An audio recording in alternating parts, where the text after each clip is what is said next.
আপনি কি কষ্টে আছেন? আপনার বুক ভেঙে যাচ্ছে দুঃখে, কান্না চেপে রাখছেন দিনের পর দিন। আজকের এই ভিডিওটি আপনার জন্য। আল্লাহর সাহায্যে কিভাবে আপনি কষ্টের মধ্যেও শান্তি পাবেন, জেনে নিন 7টি পবিত্র আমল। প্রিয় দর্শক শ্রোতা, আসসালামু আলাইকুম ওয়া রাহমাতুল্লাহ। আমাদের হীরার আলো চ্যানেলে আপনাকে স্বাগত। প্রতিদিনের ন্যায় আজকেও নিয়ে আসছি আপনাদের জন্য আরও একটি গুরুত্বপূর্ণ আমলের ভিডিও। ইনশাআল্লাহ ধৈর্য সহকারে আপনি ভিডিওটি দেখেন। হাজারো কষ্ট থাকলে আপনি ইনশাআল্লাহ পরিত্রাণ পাবেন। আজকে আমি আপনাদেরকে জানাবো এমন 7টি আমলের কথা, যে 7টি আমল আপনি করতে পারলে আপনার সমস্ত দুঃখ মুছে যাবে ইনশাআল্লাহ। আপনার বুক ছাপা কান্না ইনশাআল্লাহ চিরেই দূর হয়ে যাবে। আসুন জেনে নিই কষ্টের মধ্যেও শান্তি পাবেন এমন 7টি আমল কি। 1. সালাত ও ধৈর্য। সবার আগে যা দরকার সবর আর সালাত। আল্লাহ সুবহানাহু ওয়া তাআলা বলেন, ইয়া আইয়ুহাল্লাযীনা আমানুস্তাঈনু বিস-সাবরি ওয়াস-সালাহ ইন্নাল্লাহা মা'আস-সাবিরিন। হে মুমিনগণ, ধৈর্য ও সালাতের মাধ্যমে সাহায্য চাও, নিশ্চয় আল্লাহ ধৈর্যশীলদের সাথে আছে। সুবহানাল্লাহ। কষ্টে পড়ে দোয়া করতে না পারলেও নামাজ পড়ুন, নামাজেই আছে শান্তির দরজা। 2. ইস্তিগফার, ক্ষমা চাওয়া। রাসূলুল্লাহ সাল্লাল্লাহু আলাইহি ওয়াসাল্লাম দিনে 70 বার এমনকি 100 বার ইস্তিগফার করতেন। আমরা তো গুনাহে ডুবে আছি, বলে ফেলুন আস্তাগফিরুল্লাহ রাব্বি মিন কুল্লি যামবিন ওয়া আতুবু ইলাইহি। আমি আল্লাহর নিকট ক্ষমা চাই এবং তার কাছে তওবা করি। লাভ কি? ইস্তিগফার রিজিক খুলে দেয়, শান্তি আনে, কষ্ট দূর করে। সহিহ মুসলিম শরীফ। 3য় আমল সূরা ইনশিরাহ পাঠ করা। সূরা ইনশিরাহ এটা যেন আল্লাহর পক্ষ থেকে কষ্টে থাকা বান্দাদের জন্য চিঠি। আল্লাহ বলেছেন, ফাইন্না মাআল উসরি ইউসরা, নিশ্চয় কষ্টের সাথেই রয়েছে স্বস্তি। সুবহানাল্লাহ।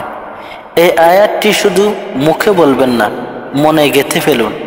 প্রতিদিন অন্তত 3 বার সূরা ইনশিরাহ পাঠ করুন, কষ্টের শান্তি আসবে ইনশাআল্লাহ। 4র্থ আমল দুআ ইউনুস। নবী ইউনুস আলাইহিস সালাম যখন অন্ধকার মাছের পেটে কষ্টে ছিলেন, তখন বলেছিলেন, লা ইলাহা ইল্লা আনতা সুবহানাকা ইন্নী কুনতু মিনাজ জালিমিন। এই দোয়াতে আছে মুক্তির চাবি। প্রতিদিন এই দোয়া 100 বার করে বলুন। যে দোয়া মাছের পেট থেকেও ইউনুস আলাইহিস সালামকে বের করে এনেছিলেন, সে দোয়া আপনার কষ্ট থেকেও আপনাকে বের করে আনবে ইনশাআল্লাহ। 5ম নম্বর আমল ইয়া হাইয়ু ইয়া কাইয়ুম বিরহমাতিকা আস্তাগীথ। ইয়া হাইয়ু ইয়া কাইয়ুম বিরহমাতিকা আস্তাগীথ। রাসূলুল্লাহ সাল্লাল্লাহু আলাইহি ওয়াসাল্লাম এই দোয়া দিতেন কঠিন সময়। রাসূলুল্লাহ সাল্লাল্লাহু আলাইহি ওয়াসাল্লাম এই দোয়া কঠিন সময় পড়তেন, ইয়া হাইয়ু ইয়া কাইয়ুম বিরহমাতিকা আস্তাগীথ। হে চিরঞ্জীব, হে সত্যবান, আমি তোমার দয়ায় সাহায্য চাচ্ছি। কত সুন্দর দোয়া, সুবহানাল্লাহ। এই দোয়া রাতে, সকালে, কষ্টের মুহূর্তে, গাড়িতে, বিছানায়, যে কোনো সময় বলুন, আপনার মন শান্ত হয়ে যাবে ইনশাআল্লাহ। 6ষ্ঠ নম্বর আমল হলো জিকির। আল্লাহ নিজে বলেছেন, আলা বিজিক্রিল্লাহি তাতমাইন্নুল কুলুব। জেনে রাখো আল্লাহর জিকিরে অন্তর শান্ত হয়। সুবহানাল্লাহ। বেশি বেশি আল্লাহর জিকির করুন। সুবহানাল্লাহ, আলহামদুলিল্লাহ, আল্লাহু আকবার, এই 3টি জিকির দিনে 100 বার বলুন, মন শান্ত হয়ে যাবে ইনশাআল্লাহ। 7 নম্বর আমল রাতের তাহাজ্জুদের কান্না। রাতের নিঃশব্দে কান্না আল্লাহর দরবারে সবচেয়ে গ্রহণযোগ্য। নবী করিম সাল্লাল্লাহু আলাইহি ওয়াসাল্লাম কষ্ট পেলে তাহাজ্জুদের সালাতে দাঁড়াতেন। আমাদের কষ্টও যদি আমরা আল্লাহকে বলি, তিনি যথেষ্ট হয়ে যান। সুবহানাল্লাহ।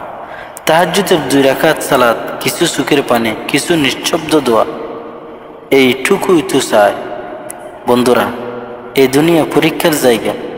এখানে কষ্ট হবে, চোখের পানি ঝরবে, কিন্তু যদি আল্লাহকে পেয়ে যায় তাহলে তো শান্তি, চিরশান্তি। তাই কষ্টে হাল ছেড়ো না ভাই, আমল করো, কান্না করো, দোয়া করো।